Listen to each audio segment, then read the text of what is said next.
Good evening to you and welcome to the Churchill Club. It's wonderful to see you all here, and we really appreciate you joining us on this rainy night here in Silicon Valley. The topic of our discussion is mobile internet innovation in China. What are China-based mobile and internet companies doing differently, and what are the most important lessons learned that can be applied in the US and elsewhere? Before we invite our speakers to the stage, I have some announcements. First, I want to thank Christine Hinton, Emily Wright, and Hans Tung of GGV Capital because their help was invaluable in putting this program together, and we really could not have done it without them. Next, for hosting us in this wonderful facility, we thank Microsoft for their generosity. We truly appreciate your hospitality. And our thanks also go to Chris Stedman of Silicon Valley Bank for so generously supporting this event as well. SVB has been involved in China since 1999, and their mission there is to be the model bank for innovation in China. And then finally, our gratitude goes to Vobile for their support of the program. Vobile is working in the exciting space of digital content identification. Please look for their literature as you leave the program tonight. A few words about this organization, the Churchill Club. Our mission is to encourage innovation, economic growth, and societal benefit. For 29 years, we've been convening audiences up to 40 times per year and inviting insightful speakers to share their views about promising technology-related business topics, just as we're going to be doing tonight. We respectfully ask our speakers not to pitch, but rather to contribute new thinking and ideas to move the needle around innovation and economic growth in particular. Where do they see the opportunities? We hope that you will get a lot out of the time that you spend here tonight and that you will participate in the Q&A portion of the program. 3x5 cards were included in your programs so that you can write down your question, and then somebody will collect that from you. Just raise your hand when your card is ready. If you're tweeting, please use the hashtag Churchill Club, and you'll find other Twitter codes in your printed program. One more thing, please consider becoming a member of Churchill Club to support and more fully participate in the unique and important activities that we have underway here. You can talk to us tonight, visit churchillclub.org, and we look forward to welcoming you. Our speakers tonight are Jerry Yang, Qi Lu, and Hans Tung. Jerry Yang co-founded Yahoo and was a pivotal figure in building the company's relationship with Alibaba. And he is now founding partner and investor at AME Cloud Ventures. Jerry is also on the board of directors for Alibaba, Lenovo, and Workday. Qi Lu is executive vice president of Microsoft's Applications and Services Group. He sets vision, strategy, and overall direction, including R&D, for the company's business across productivity, communications, search, and other information services. And he also famously previously led search and advertising for Yahoo, among other very distinguished activities. Hans Tung is a managing partner at GGV Capital, which is a VC firm known for its US and China investments, such as Alibaba and Pandora. Hans focuses on mobile internet, cross-border e-commerce, online education, and gaming industry investments. And his many successes, including Xiaomi, landed him on the Forbes Midas List in 2014 and 2013. These three individuals are among the most highly regarded thought leaders in China and Asia. So please help me welcome them now.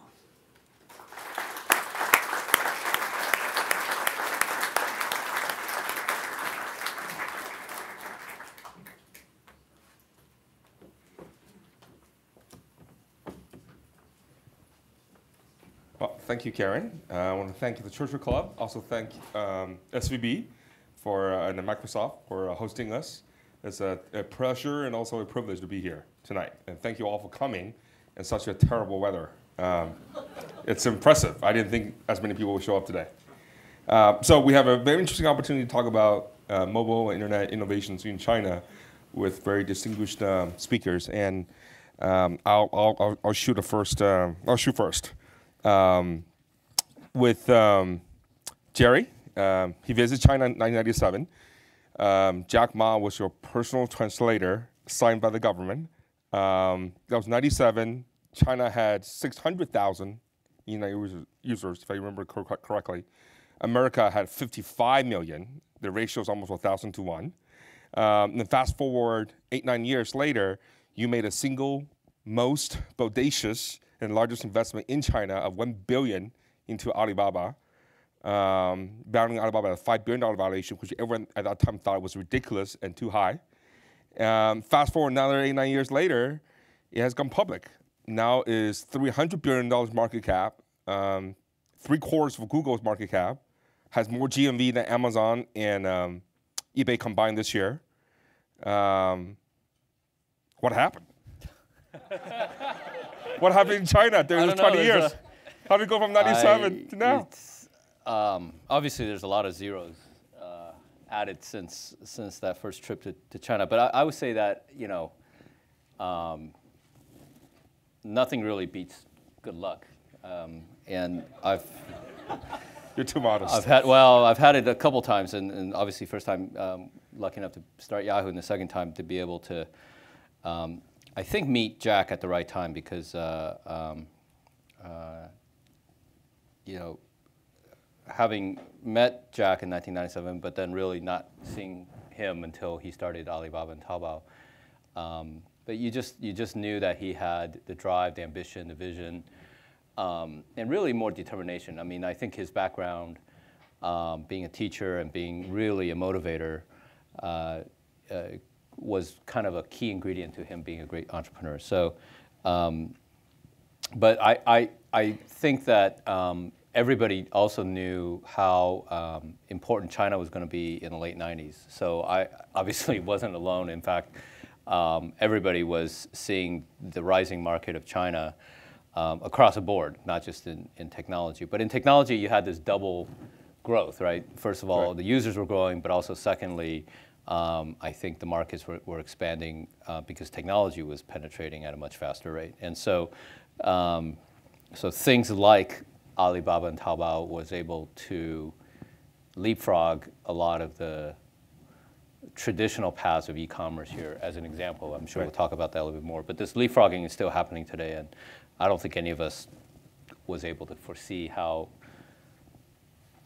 important and quickly and fast that kind of leapfrogging past sort of developed markets like the U.S. was.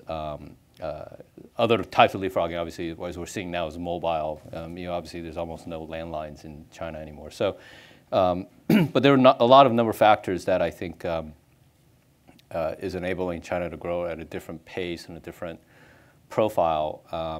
And I struggle to describe it's in many ways similar, but in many ways I think it's almost like parallel universes developing. And I'm very glad and honored to be here with both of you who I respect a lot. And Hans is sick of me telling this, but now that I've gone to the dark side and gone to the investing business, I look at the great investors, and I think Hans is one of them. So I'm looking forward to learn.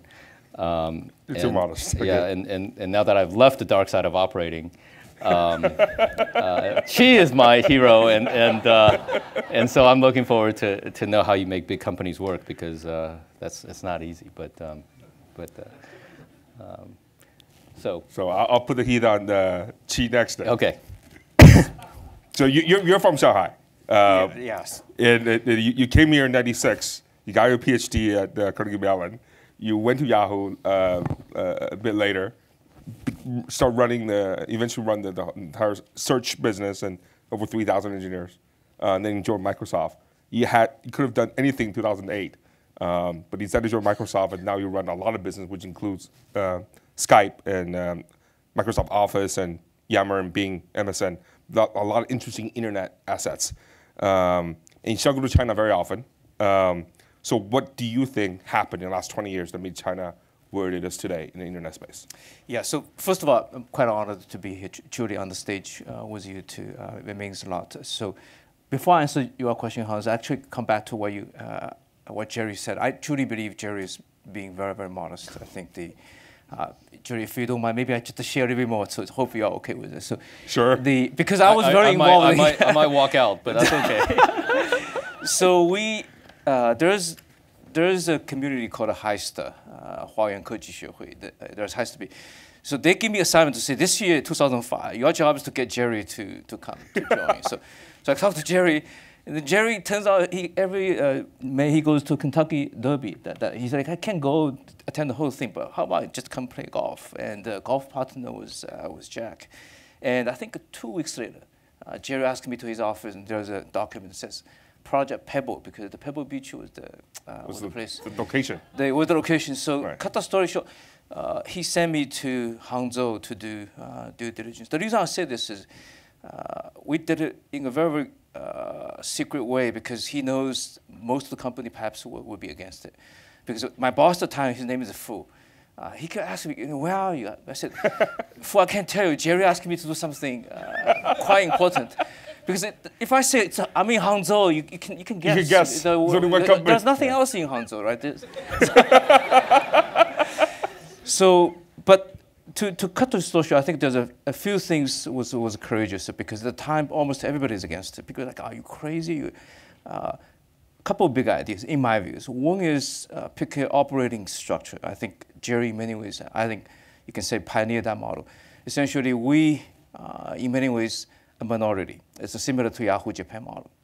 It's important that you have to pick an operating partner, put yourself in a position that you can't really mess with them because they need to be fully empowered. Right. China is a place, the local team has to be able to make decisions pretty much at the razor blazing speed. If you apply the global governance mumbo jumbo, things just won't work. So you have to pick an operating model, and certainly you have to pick an operating partner that you have confidence and trust, and then given the history, Jerry had the insight to pick Jack, and in retrospect, I think we can say kind of this is the Yahoo model. Jerry invented model in terms of financial return is one of a kind in history. The other model you can say maybe is the Apple model that makes things work in China.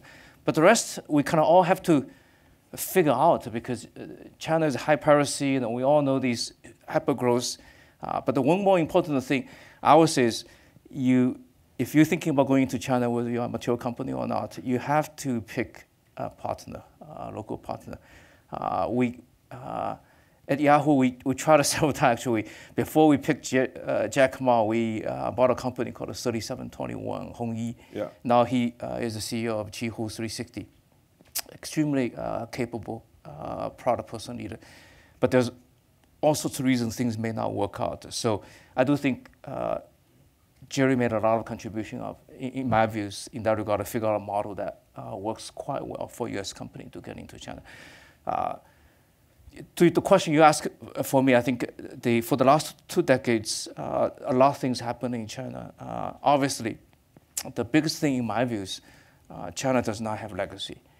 They do not have landline communication, go straight to mobile communication. They do not really have client-server computing, on-prem enterprise software. They go straight to the new era. And as a result, they're less constrained. And certainly there's Chinese local culture phenomena, so that the type of internet companies China is able to giving birth to, in particular, a type of new product, I would say Tencent, in my view, is probably the best product company across the globe, but not just in China. The way they are able to innovate, it's super impressive. Overcome the classic innovative dilemma, because QQ was the king, right? But it was a PC-based, landline-based communication. They have the courage to eat themselves, essentially giving birth to WeChat. Yeah. So I would say fantastic opportunity for growth, but I think because of the unique situation, unique culture, unique historical situation, we're seeing a very, very interesting phenomenon that's happening in China, presenting opportunity for, I would say, for all of us. So, you know, there was a theory, Chi, that as somebody who studies Tencent, because they, even before QQ, they were a mail, essentially email company. And during the downturn, they were struggling to make a business model work. So is this kind of eating your own and being able to reinvent themselves? Do you think is it a cultural thing they can do it again and again, or is it because they had a really crisis? And it's important because I think one of the questions is why can't companies in the U.S. do it? That's I have my take. This is, Jerry, you're raising, in my view, is one of the deeper questions because in the United States, self-disruption doesn't happen very often. I think Apple is perhaps one of the few in their series as why is Apple to do this. In Tencent's case, from what I can see, perhaps it's more due to a crisis situation versus being systematic about it. Right. But having said that, I do think Jack in particular, you know Jack super well, I think he really thought through in terms of corporate governance structure so that Alibaba overall is positioned in a very strong way. And I give credit, huge credit to the business leader in China. My personal view on this is, relative to their peers in the United States, I will venture to say their thinking is in many ways way ahead of the counterpart here that enabled, because we all know this history, you probably, maybe I should say, Taobao was skunk work. And Jack kind of talk about all the time. So we all know for a company get to a certain size, the only way you can give birth to new product, either you do skunk work, nobody knows, or you have a major crisis. There's no in between. Right. You just never give birth to new product. Right. So he knew that early on. So the Taobao history is, one day somehow 20 engineers disappeared, and they said there's another thing called a Taobao, kind of look like us. And so, but I do think my view on this is the business leaders in China, they have developed pretty deep insights and extraordinary foresight at the same time, and are able to manage their business in a very impressive way. Right. I remember when I moved to China with my family, it was the year that you did the Alibaba investment. It was 2005. And the world had about 1 billion internet users, mostly on PC, all on PC. And of the top 10 internet companies in the world, nobody came from China. And Google had about $100 billion market cap. Right. Fast forward today, Google's 400 billion, 4x for a company that size. Very impressive, very visionary, bought Android, did a lot of things right. But Alibaba went from your 5 billion to now 300 billion, 60x. 60x versus 4x. And without Taobao, without Alipay, without other innovations that Alibaba did, they wouldn't be where it is today. Sure. And seeing how living there for those 8 years, several things come up that I thought was very interesting. One, I remember in 2005, the smart money in the US thought that China will not have e-commerce because there's no trust in society, there's no payment, there's no logistics, and that concept of leapfrogging wasn't there at the time. But what comes down to it, I remember, was that the offline retail experience in China was so bad. There's no Walmart. There's nobody dominant with a national chain. If you're living in tier 2, what we call tier 2, tier 3 cities, there's nothing you can buy offline.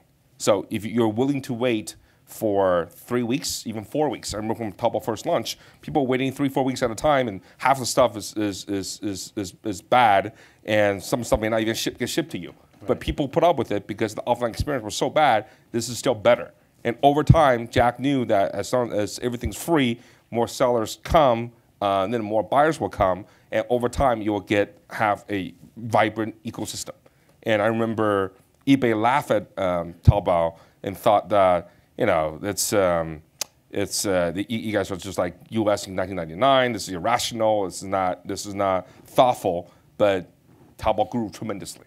So this kind of not understanding what's happening on the ground and what the users are thinking and facing is very difficult, in my mind, for American companies to adjust. Mm-hmm. And I remember Tencent recruit a lot of people from Microsoft MSN team in 2005. And those teams may not be the experts on user behavior, but they were key to help Tencent to scale. The debate back in 2005, 2006 was that, will MSN kill Tencent? And Tencent market cap at IPO in 2004 was about 3 billion. Now it's 180 billion. Yet another 60x kind of growth. And just incredible to see users in China showing a different way, helping the companies figure out a different way to monetize. It's not online advertising. It's not based on a lot of users clicking the ads and making sure that's efficient and get paid for it, but through a freemium model in which the the users spend a lot of time doing transactions, and then Taobao figuring out getting the merchants to pay advertising fee for it, or a lot of users spending time to buy virtual items while playing QQ, and then a small percentage of them will pay money for virtual items, and that's how Tencent monetize. And those are models that a Google, a Yahoo, a WhatsApp, a Facebook, a Twitter never thought about before. So I'm very curious from Luqi's perspective. I've seen Skype evolve. It is a lot more social in the last 12 months. It's not like a WhatsApp which stays very just for communication. What was your thinking involving that product and looking at what was happening in China as a way to think through your product roadmap? That Hans, I think it's a terrific question. So in my views, there's a lot we can learn from WeChat and how the product evolves, because early on, Skype, as we all know, it's a PC peer-to-peer internet calls, and then later on, more claim to fame is video calls. Essentially, we take pride in being able to bring those services to the internet users. And in honesty, we didn't fully understand the importance of mobile messaging. We say, well, mobile messaging feels like technically simple, and there's really no stickiness because all you have is a phone number. There's no proprietary client IDs. Typically, when I try to build a network, you usually want to have your own network IDs. Let's say Facebook has a Facebook ID, LinkedIn has a LinkedIn ID. WhatsApp, WeChat, a phone number. There's, you just switch to another. But if you look deeper to see, there's a few things that we observed. One is, in my view, is mobile messaging is fundamentally a very superior communication tool because it's asynchronous and it's real time. Asynchronous is very important because you do not have to agree ahead of time when to talk. And that we all know, you spend so much time just to agree on when to talk. Right. So but at the same time, it's a real time, right, as if we can talk. And then once you open it up, I think the beauty of the way WeChat did and many other Asian companies did is you start to plug in content media sharing and group chat, and then you open up for gaming, right, and for payment and all those experiences. And user engagement is tremendous. I can tell you, without necessarily commenting on the Skype strategy, there's a product Microsoft innovator, my team innovator called Xiaomi. Yeah. It's a phenomenon right now. The multi-million users growth trajectory in a hurry, grow that big. The most important, the killer is the engagement. Over 1,000 queries per month, or 1,000 questions and answers. I mean, that's unheard of. The beauty is we learned a lot of those phenomena we're seeing, essentially enable people to have chat, but integrating many, many other engaging experiences. So as you noticed, Skype is moving towards that direction. There's a long ways to go. We fundamentally believe Skype as a brand, which actually recently just rebranded Link, which is voice calls, audio conferences. And particularly Link's roots as actually on-premise servers connecting a PBS box so that you can call PST numbers, connect to the phone lines. But moving all those things into a single brand, a single cloud stack of communication from mobile messaging to audio video communications, but more importantly, open that up so that you can plug in many, many additional content sharing, collaboration, all sorts of different experiences, both for business users, for professionals, and for consumers. So in honesty, I think the innovation Tencent is driving in WeChat, my personal view is we can all learn from how they innovate, and there's a lot of things you can use for your own product, in my views. Well, in a way, I think Tencent has gone way beyond messaging, mobile messaging. It's become really a platform. And I think when you look at what they're doing with JD.com and look at all these different channels they're putting on, they're really trying to become a platform-based company. So, but I find it curious, Hans, that you talked about sort of these 60x, sort of multiples on very large numbers. So 3 billion on Tencent, 8 years ago. It's hard to grow 60 times the market cap, but but you saw Xiaomi in 2010. How big were they? They were a few people. It was. So tell us that story, because now they're how did you? I mean, how did you see Lei Jun? And obviously he's had a history of entrepreneurship, but Right. And how are you seeing that being a disruptive model? I mean, it potentially could be disrupting not only Apple but everybody else in the handset business. I think the bet on Xiaomi really is bet on Lei Jun and his ability to put together a team. I think I first met Lei Jun in 2008, 2 months after he took a sabbatical from Kingsoft. And at the time, he would just start doing angel investment full time. And he was very tired because he joined Kingsoft in 92, 93 and been there for 15 years and finally took Kingsoft public. Initially was a competitor to Microsoft in China and then ended up evolving as a online gaming company by the time they list. The market cap was not that big. It was like $400, $500 million. So he was very tired. He wanted to take time off. And he thought about how hard he worked for those 17 years at Kingsoft and realized that what he missed was that he thought hard working alone was enough. What he didn't do right was capture the right trend. Turning a enterprise software company into an internet company, let alone an internet gaming company, was just too much work. And there's not enough options to make this DNA change work. So the best thing would have been to do something new. And the trends that he figured out at that time was the same trends I had been investing in China since 2007. They were social networking, e-commerce, and mobile internet. So when he built a company like Xiaomi, it was the only company that captured all three at that point in time. It was 4 people want to build a bunch of apps and operating system based on Android. And then maybe they'll add a hardware phone piece to it because when you do all three, you can offer more integrated experience. And for the first round, he only spoke to 2 VC. It was Richard Liu at Morningside and then me while I was at Qiming. And he didn't tell anybody else. In Series B, he told more VCs. But every time anybody who heard the story for the first time thought that was crazy because you're going up against major phone companies. And for that coming to work, Motorola, Nokia, BlackBerry have some kind of issues for you to do. And Nokia was so big and so popular in China at that point in time, it was unthinkable. But I think what he said made sense was that the internet companies in China, although they're great, don't want to touch hardware. The hardware companies don't run the internet way. So if you have complaints about Nokia phone, you have complaints about a Motorola phone, the phone company's not going to listen to you. And when you get the phone, you have suggestions.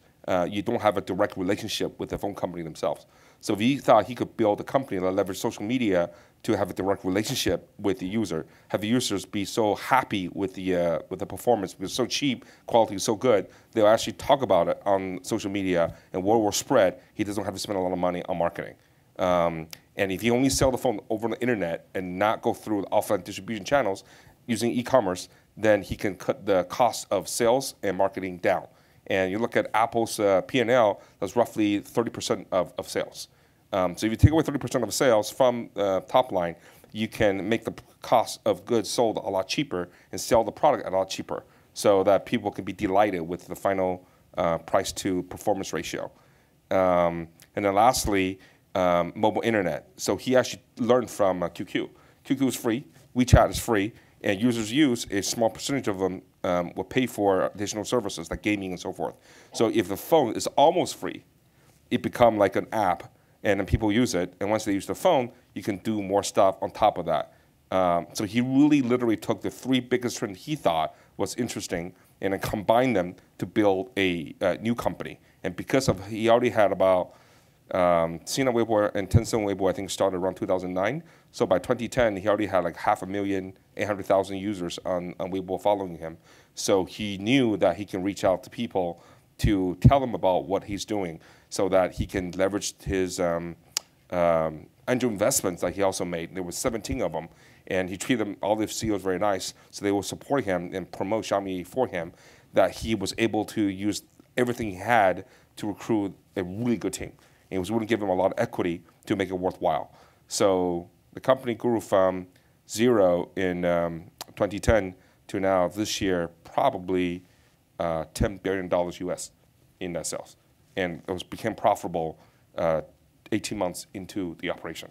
I think for the first half this year, one of the documents that was leaked to the press had them made about $5.5 billion in net sales US, and then $560 million US in net income. And it's probably the first company to reach $1 billion in net sales and be profitable ever. So it's, I think this time, not only are they good, but luckily, they capture the right trends. So is it a hardware company? Would you say he thinks it's a hardware company? Good question. Very good question. A lot of people, when we debate about this business, and along the way, as valuation was going up, everyone kept asking, is this a hardware company? I think this is the beauty of China, is that the lessons that you can see that you can learn from Baidu at Tencent and Alibaba make you feel that it shouldn't be a hardware company. Hardware is just a giveaway to get users hooked onto you. Then it's become an internet service company to provide more services on the phone. From looking at Qihoo 360, if you control any part of the device, you can just do a lot more things with it. You can do it in a nicer way, a more gentle way, a more holistic way, and you can delight the users as well. There are multiple ways to do it, to monetize. So this is something that most people outside of China, like Jerry pointed out, and Lucy pointed out, don't think like that. And it's just, so on the surface, it's the same, but underneath, it's a completely different way to build a business. And that is so interesting. And I think for Xiaomi to go forward, it will not just be phones. They're doing smart TVs. And I think Lei Jun knows that Xiaomi cannot do all the products by themselves. So as both of you know, he's building an ecosystem, investing in other startups. Everybody learned from Jerry investing Alibaba. So it's always a minority stake, always empower the entrepreneur to build new devices so that you can have more and more freebies out there, get to users' hands. And all these wearables, all these hardware devices are very, very cheap. So you want to have more people just naturally want to buy it, and then you can lay more services on top of that. It's an amazing story, and I'm sure we'll all see it evolve. And I think one of the interesting things that I observed is that when investors or the media try to compare China companies with U.S. companies, either in multiples or growth, or right. And more often than not, they're the ones that have really succeeded in China tend to be totally different, right. Fundamentally, even though they're business. I mean, just people comparing, obviously Alibaba to eBay and Amazon, right. And underneath, sort of, other than they all move a lot of merchandise, there's right. Just very little similarity. Yeah, I think I remember when Alibaba went public, Lei Jun told me that he immediately texted and congratulated all the senior management team at Alibaba. And they all text him back that, you're up next. And I think they really, especially Xiaomi, learns a lot from Alibaba.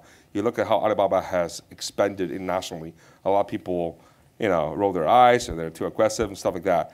But if you look at how Xiaomi is expanding, they're learning from Ali building the ecosystem. They are expanding internationally outside of the US first. You look at the path where Xiaomi is going with Greater China and then Southeast Asia and then India. It's exactly what Huawei and other companies have done before. And a lot of people ask me, will Xiaomi come to the US? And if you look at where the world's going, the 4th and 5th billion internet users are not going to be in the US. They're going to be in India, they're going to be in Indonesia, they're going to be in Brazil, they're going to be Eastern Europe, they're going to be in Africa. So if you want a 60x growth over the next 10 years, you're much better off going after those markets than going to the US. And you can always come back to the US later, because the US is not changing very much from that standpoint. So you can always come back, but you'll be much bigger by then. So with that, let me ask you, Qi, a bunch of questions, rapid fire, and see how Qi respond. Ready? Yeah. Okay. Right. I don't know. Maybe. I don't know. Maybe. So one is WeChat replacing email for general communication in China, even in the business world? So it's a mixture of the two. I do a lot of focus groups talking to our business customers. It's phenomenal. A lot of people I talk to, they spend pretty much the entire day on WeChat doing a lot of those things. But email is still being used. My view on this is the growth absolutely will be on WeChat, mobile messaging. Just like PC really doesn't really display mainframe. Right. Mainframe is still there. I think mobile messaging communication will be the bulk of the growth. But for a lot of corporate users, they still use email to get a lot of work done. So I think that will be similar pattern from what I can see. Okay. Yeah. Which company do you think execute better in its own right, Tencent or Facebook? This is really apple and orange. I think both do a really extraordinary job. I think Tencent, in my view, is probably one of the very best product company. Given the credit, we talked about WeChat, talk about the many other products they're innovating.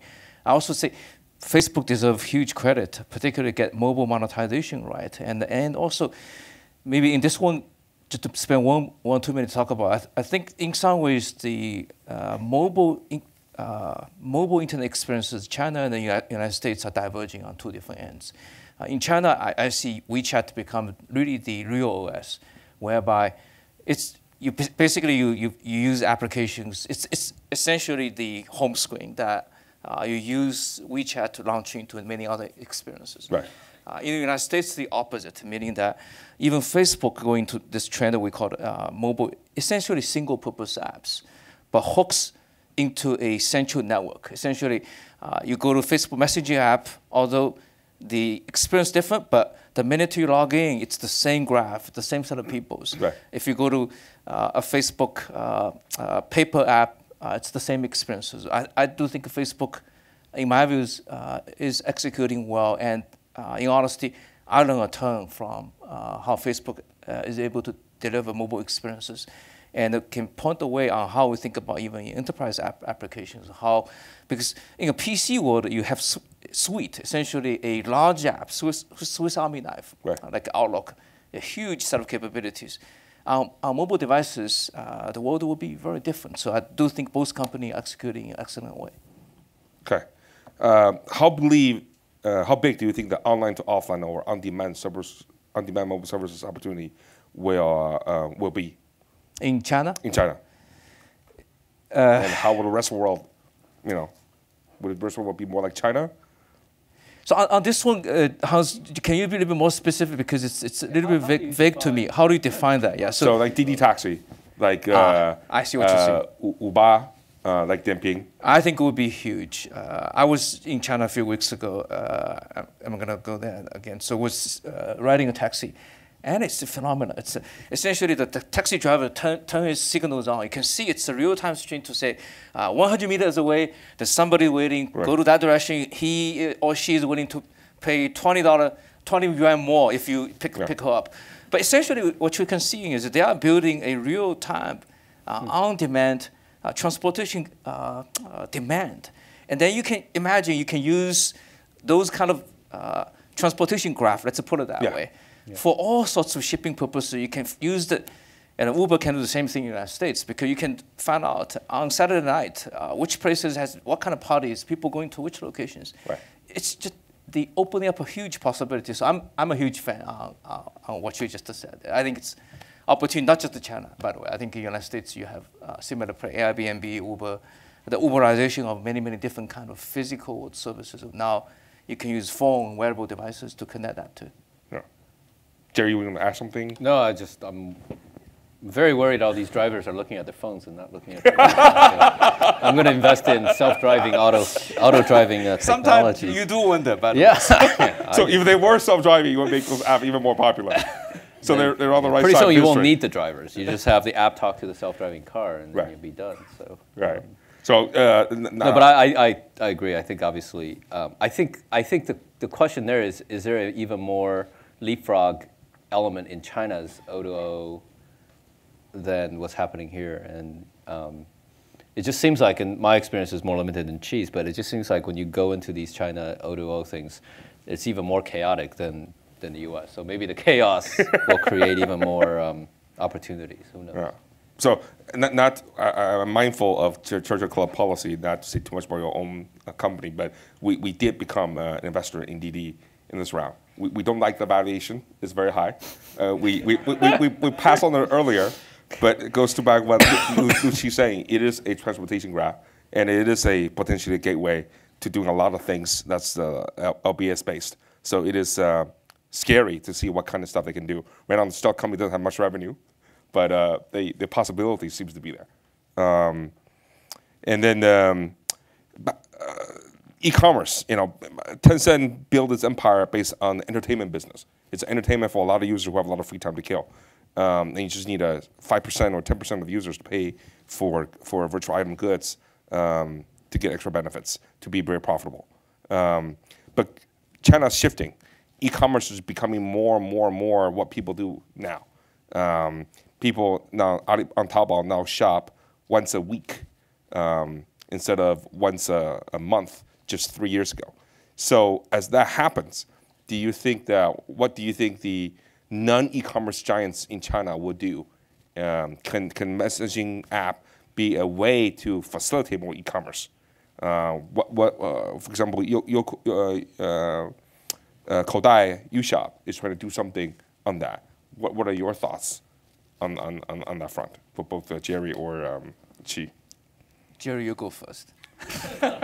Well, I think something you said, Qi, which I think really resonates with me, is that engagement is now the new paradigm. And what's happened over the last 5 years, really, we've seen engagement on mobile devices surpassing the traditional engagement device, which is laptops and PCs. And so as that happened, the race to become the lead engagement app is on. And I think, as Qi correctly pointed out, China and US are taking very different approaches. In China, WeChat is becoming essentially the engagement operating system.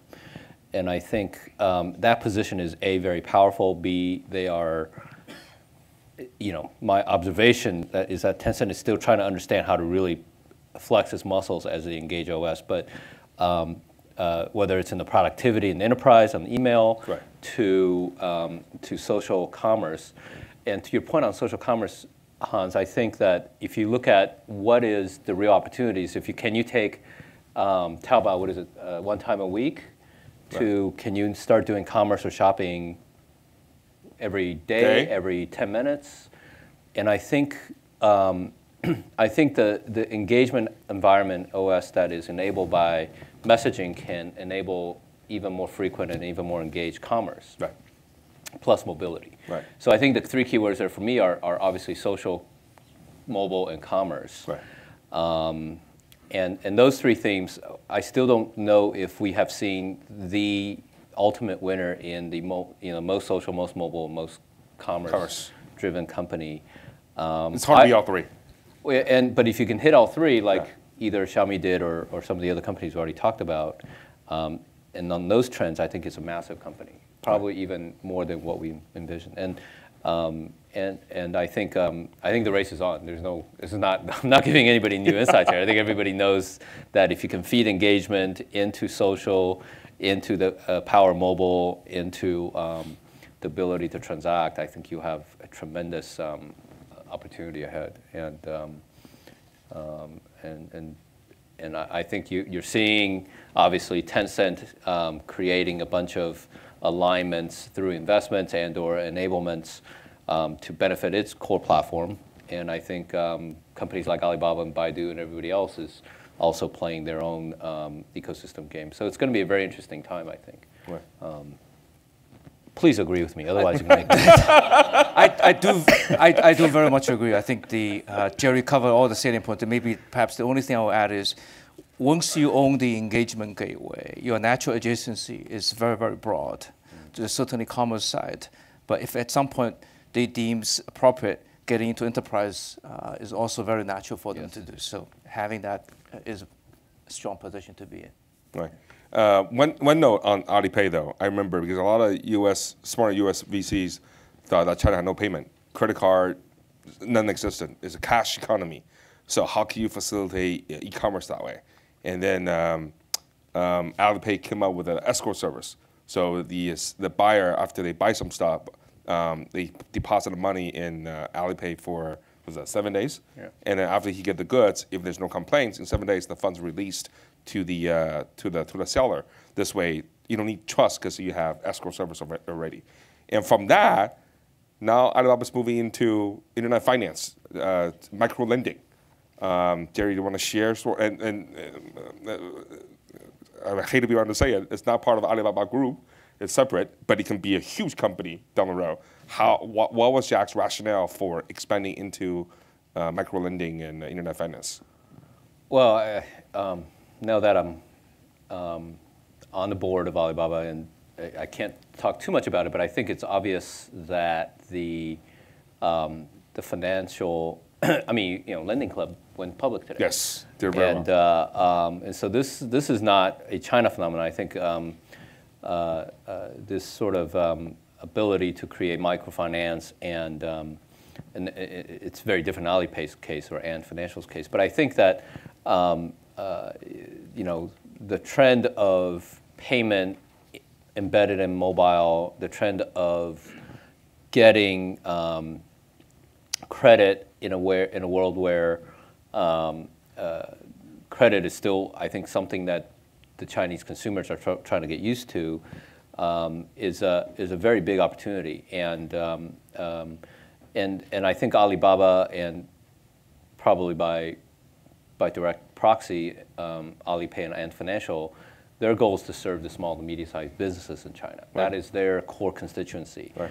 And if you look at the needs of what small, medium-sized businesses in China need, it is more flexibility in capital, more flexibility in operations to be able to grow and to be flexible. And I think that's the general trend. I think the financial piece of what Alibaba and Alipay and Financial are trying to do.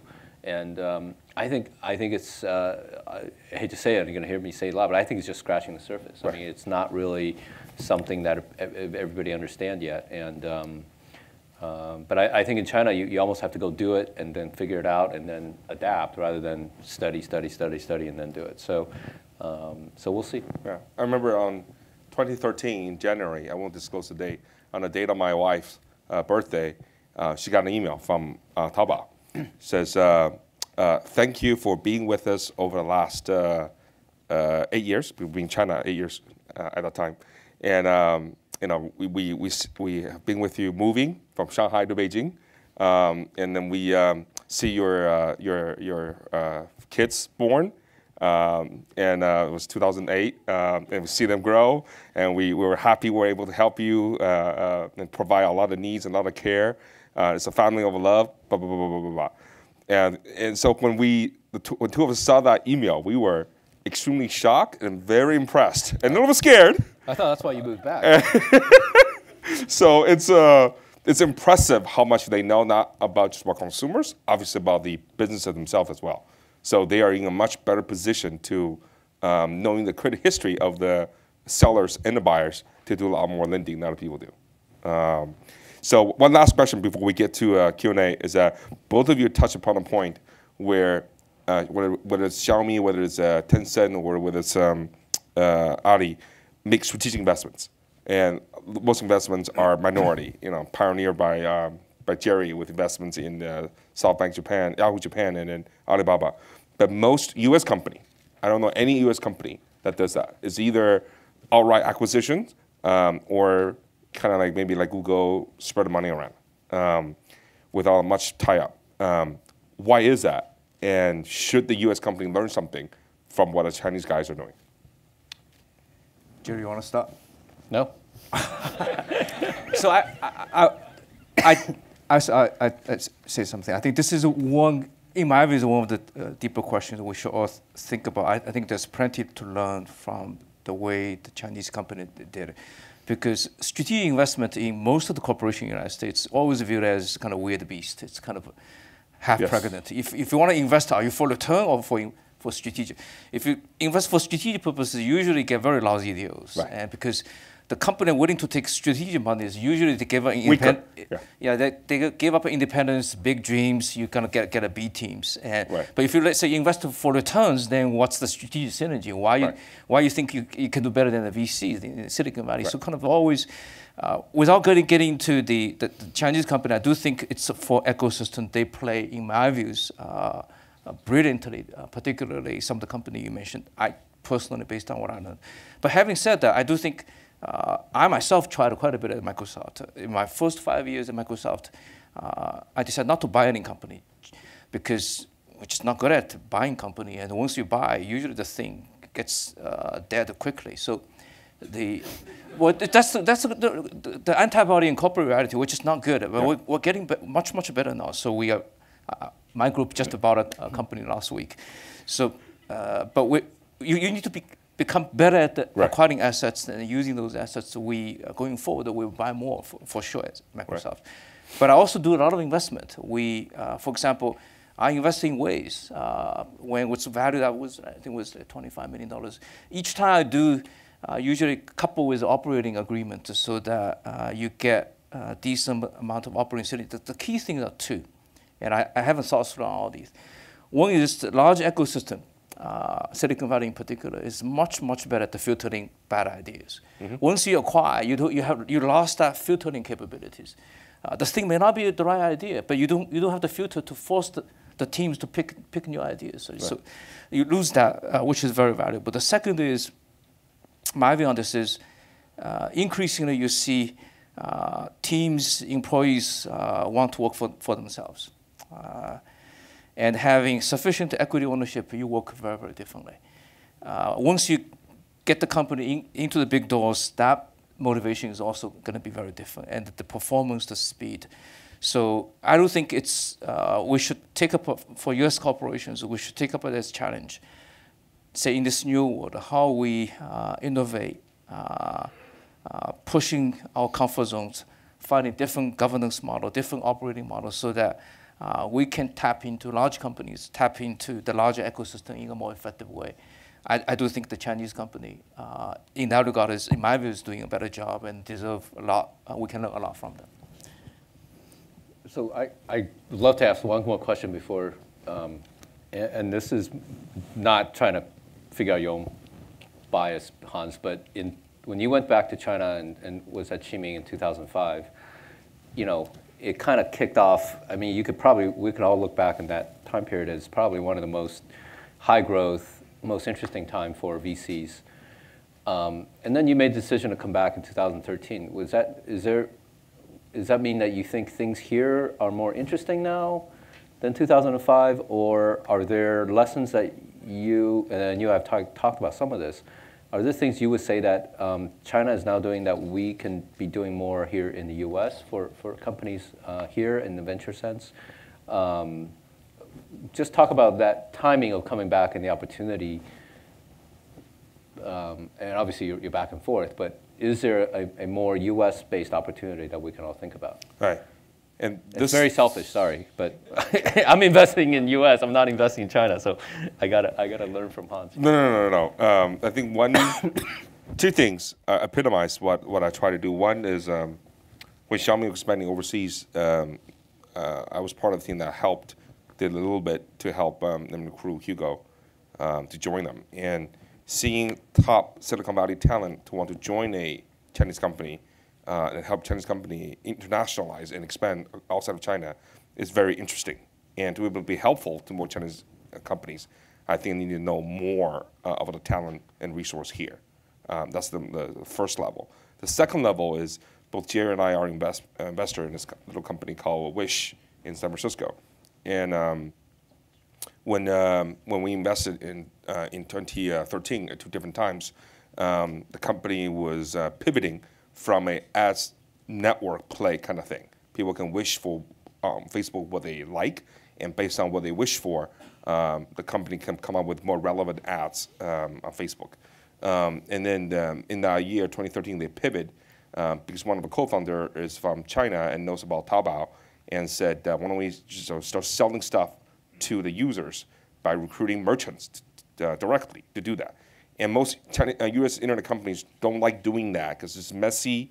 You have dealing with merchants. It's not just clean dealing with advertising and the agencies and brands, and that's it. But that messiness helped them to went from 100,000 SKUs to 30 million SKUs in a span of 8 months. And although we helped and GGV helped and was able to help them recruit a China merchant sourcing team, the team that was trained by Google and Yahoo, and Danny, the co-founder, used to be reporting to, his boss used to report to Lu Qi at Yahoo. So they are very good at using optimization and customization and personalization to figure out how to get from these 30 million SKUs to the right user who would be more interested to buy. And so the conversion rate is extremely high, much higher than the industry average. But the point is that even for a company like that, it's based in San Francisco, the co-founding team came from outside of the US. They were first generation immigrants. And on top of that, they knew that no matter how strong retail is, the best Walmart store only carries about 200,000 SKUs. China, with 8 million merchants on Taobao, has hundreds of millions of SKUs. So you can always offer more at cheaper price to any user in the world if you focus on the mass market, not the most elite user in New York and San Francisco and LA. So that way of thinking is very different than the traditional American way of focusing on aspirational products, high margins, brand value, that kind of thing. And really go after mass market, which could be a massively global business. And I think Wish is going to be one of many companies that will be starting in the US that are global-minded with people that came from outside of the US but were trained in the US, so they have the best of both worlds, so that they will understand how to build a global business from day one. So I think mobile first, global first would be the key thing for the next 10 years. And I figured out if I'm not here, I wouldn't be able to fund that and help companies. Makes a lot of sense. Yeah. Okay, so the next, how much time do we have left? 15 minutes, okay. I'm gonna ask one of a more personal question. If you were able to go back and change your decision anytime over the last 10 years, what would it be?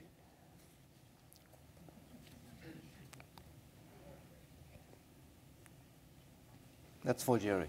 For me?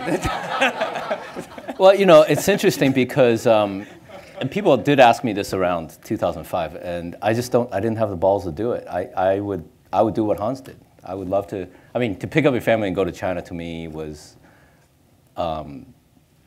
it would have been really, really, really fun. Well, if I were, 1/10 as successful as you are, no, but you know what? But that's the problem is you feel like you're in a situation that's good, but I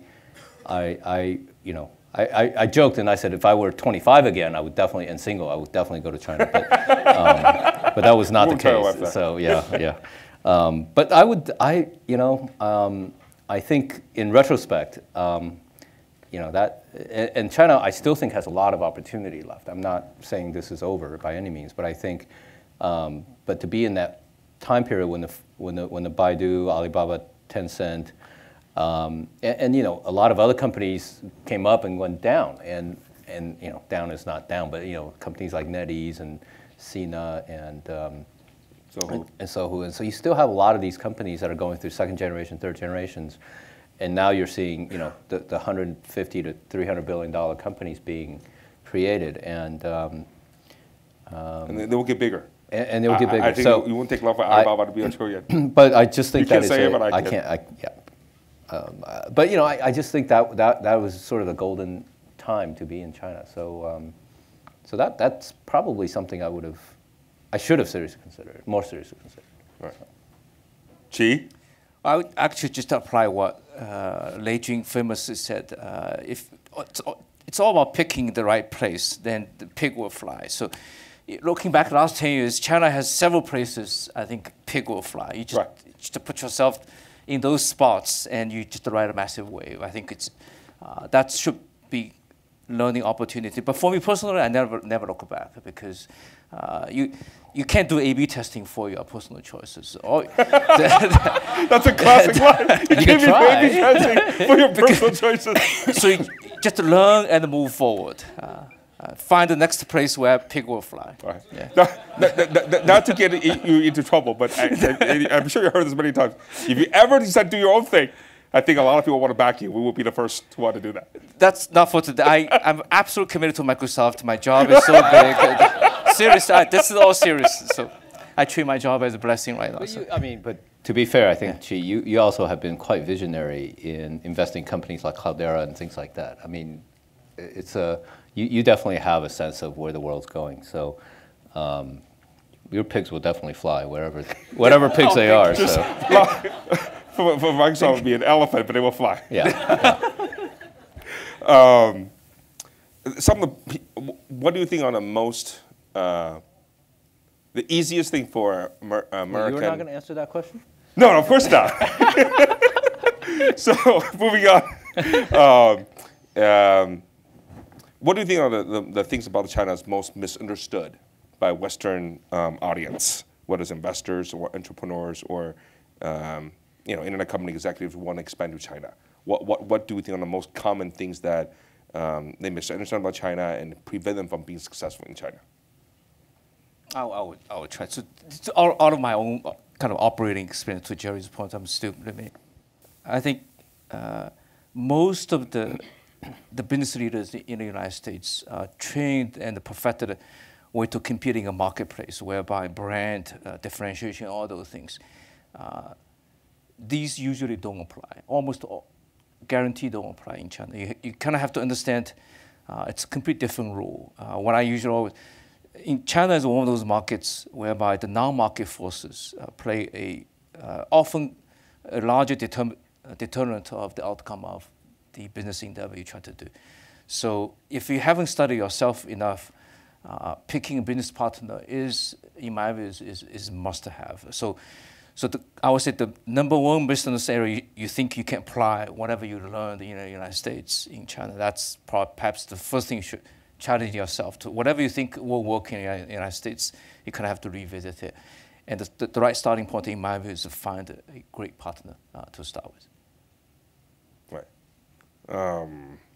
The only thing I would add to that is, and what she said is usually the first two things I would say, but I think the observation in addition now these days is that,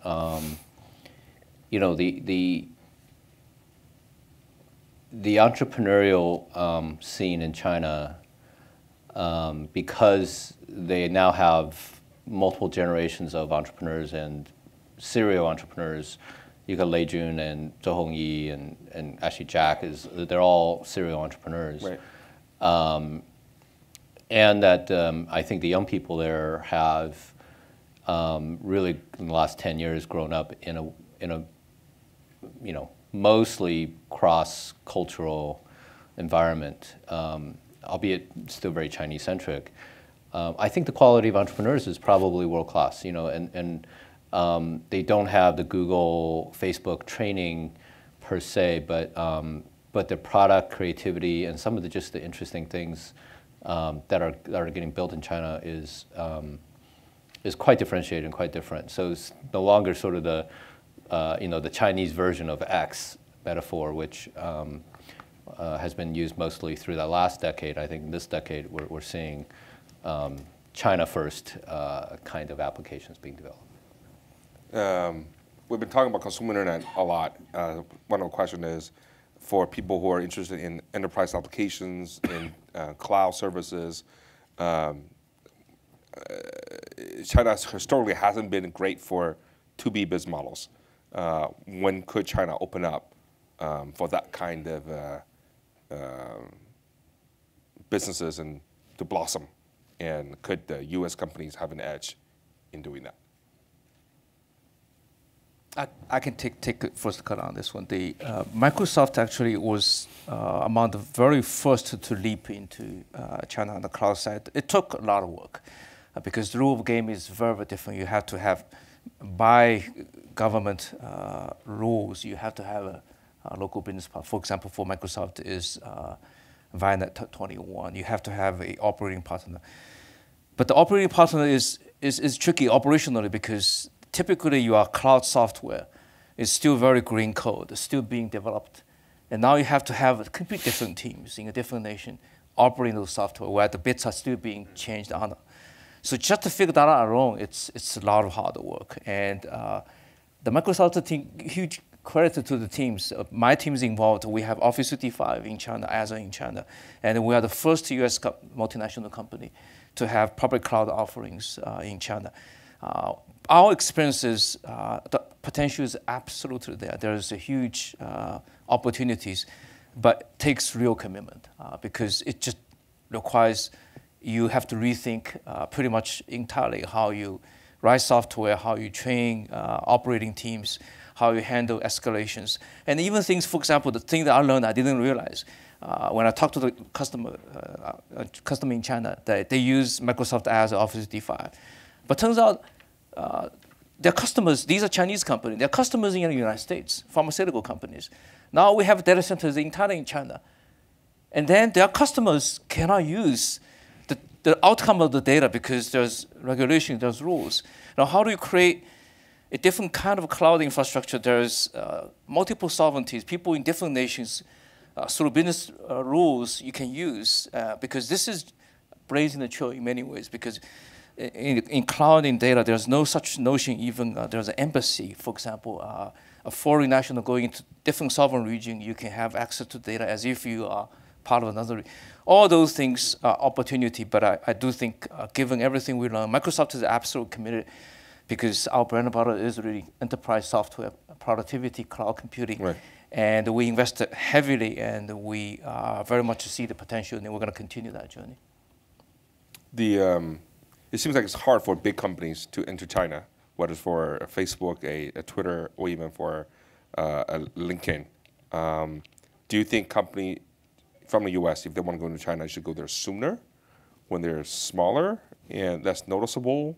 Or do they need to go to China later and just pick a local operating partner and be done with it? Because it would be very hard to do it on their own. You have to answer one question. take that one. Take that one. I'll take a shot after you. But take that one. So far, from what I've seen, it seems very hard for a big company to go to China. And there are only a few potential operating partners for them. So, for example, if Bing had to go to China and look for a local partner, the choice is very limited by now.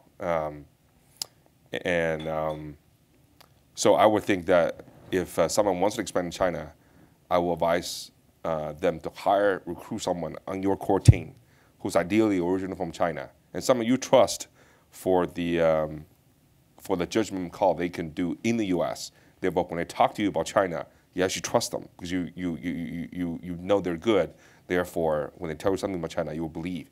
What I've seen a lot is a lot of companies here check out everything their Chinese on-the-ground team tell them. And the Chinese on-the-ground team have to clear something with legal, something clear with compliance, something clear with PR, and so forth. So that just for internal communication, that's spent like 80% of their time. Whereas the startups in China that they're fighting with are moving at 36 hours a day. And the fight is almost unfair from day one. It's almost destined to fail. And it's very difficult for headquarters to trust anything that's going on in China because they don't know the China team. They don't know how good the China team is. So it just seems so difficult. And the kind of people they tend to recruit, it will be people like them or they can communicate with. And in China, it's guerrilla warfare. Out of all the investments I've made, I have seen my portfolio company, for example, e-commerce, on the day of Double 11, a competitor will buy product from them and then return it 2 days later.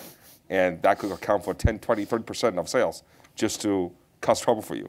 I've seen companies where competitor will send employees to apply for a job, work there for 2 months, and walk away with stuff. So anything could happen.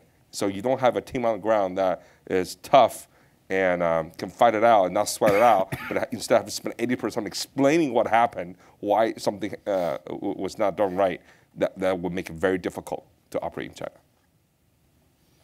Yeah, logic is similar, but I think I tend to encourage companies to look at China earlier in the U.S. to go to China to look at China market earlier, because generally, if it's a really good idea, then somebody in China is going to do it, and as Han said, you need a partner. So to be able to kind of have build a trust and a partnership and to be able to do it, once you reach a certain size, there almost always is a relatively successful, similar kind of company. Because even now, and I don't know about Facebook, but I think even now, like Tencent is doing a lot of what Facebook is doing in the U.S. So, so even if Facebook is able to go to China and wants to go to China, then they have to deal with a large incumbent. So, I think going earlier makes more sense to me. But. Chi? I would agree with that. And there's also multiple different ways to go. One of the companies, I think it's Silicon Valley company called freewill.net. Essentially, you can go there with R&D team first. That gives you is exposure, understanding of the local market. By the time you decide to get into China for business, you already have entrenched presence over there, build the internal knowledges. So you can try different passes to get into China early. Yeah, just even take Wish's example. First is product sourcing. Yeah. Down the road, there'll be more. Yeah. They may not go to China until they have a lot more products from the West that they can sell into China. Yeah. But they won't wait until after the IPO. Then think about it, because then it will be too late. So women left. Of all the things that you have seen over the last 20 years, huge changes in China's rise and so forth, what would be your prediction for the next 10 years for how mobile internet will evolve, whether it's in the U.S. or around the world? You can be either one. But one prediction that you think is something that you feel very passionate about and feel that it's so big that it'll be unfortunate if people missed it. I can go first. I think one of the key outcome of mobile internet, because now we have phones in our pocket, we have wearable devices on our bodies, we are not digitizing the information anymore.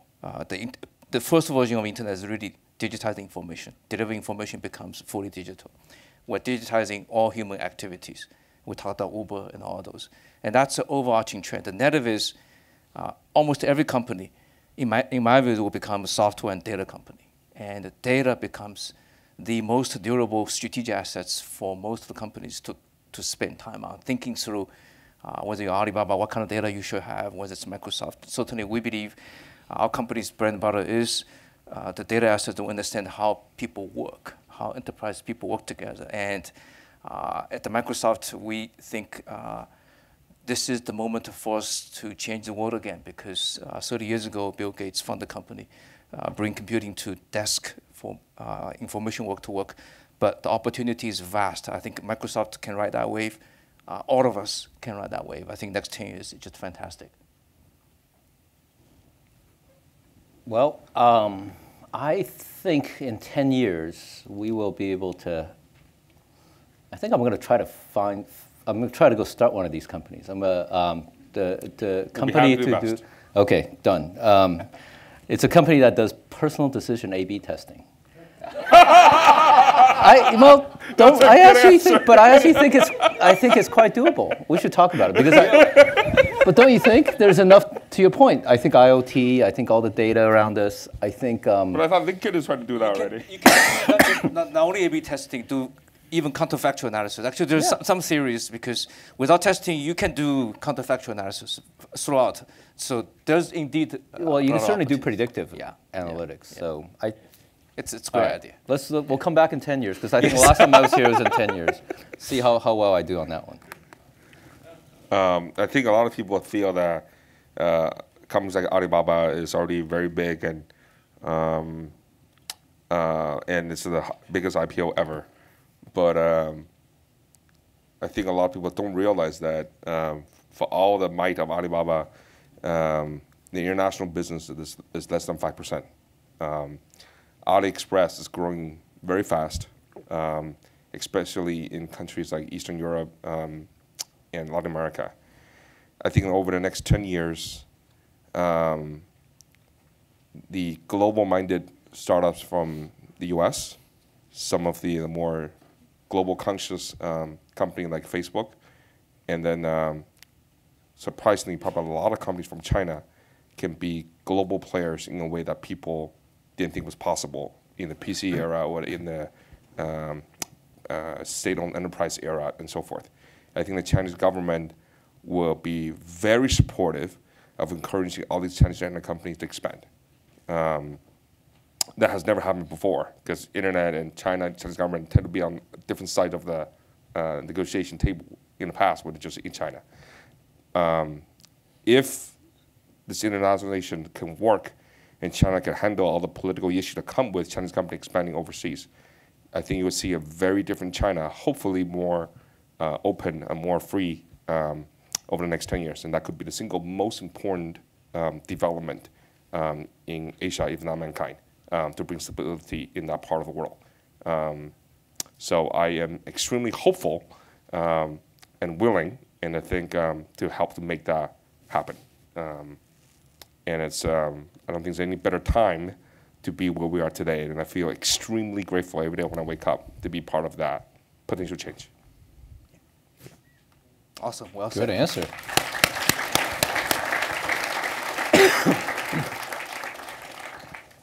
Thank you so much for sharing your perspectives so freely and your insights. We really appreciate it. I think we also very much appreciate the humor. And as a symbol of our gratitude, we have for you the Churchill Club speaker T-shirt. Awesome. Thank you. Thank you very much. Thank you. Please wear that in very good health. Yes. Will do. The video recording of this program should be available on our YouTube channel, hopefully within 24 hours, but I'll say 48, but check it out. YouTube.com, of course, /Churchill Club. And this is our last program of the year. So we bid you a wonderful holiday season and hope to see you on January 13, where we examine what is our digital destiny with Sean Dubervac, the chief economist from the Consumer Electronics Association, chief economist from GE, and we'll probably have one or two other speakers here as well. You have been a wonderful audience. Thank you so much. Good night.